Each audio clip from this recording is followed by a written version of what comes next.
দাদা ভাই, ওর নাম টুকু।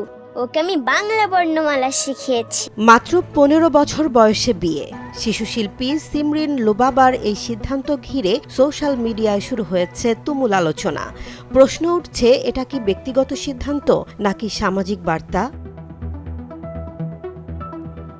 একসময়ের ছোট পর্দার পরিচিত মুখ ছিলেন সিমরিন লুবাবা। অভিনয় ছেড়ে কিছুদিন ধরেই ভিন্নধর্মী জীবনযাপনের ইঙ্গিত দিয়েছিলেন তিনি। বিশেষ করে আধ্যাত্মিকতার দিকে ঝুঁকে পড়ার বিষয়টি ভক্তদের নজরে এসেছিল আগেই।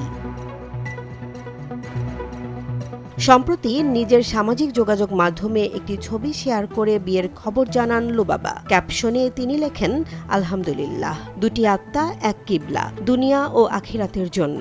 তার ভাষায় এটি একজন দিন শেখার সঙ্গী পাওয়ার গল্প। তবে মূল আলোচনার কেন্দ্রে এসেছে তার বয়স। মাত্র ১৫ বছর বয়সে বিয়ে করায় নেট মাধ্যমে শুরু হয়েছে বিতর্ক।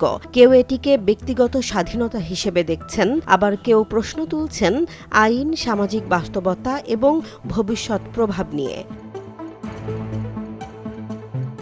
যদিও এই বিতর্ক নিয়ে এখনো কোনো প্রতিক্রিয়া দেননি লুবাবা, তবে তার এই সিদ্ধান্ত নতুন করে আলোচনায় এনেছে কম বয়সে বিয়ে, ব্যক্তিগত পছন্দ এবং সামাজিক দৃষ্টিভঙ্গির জটিল সমীকরণকে।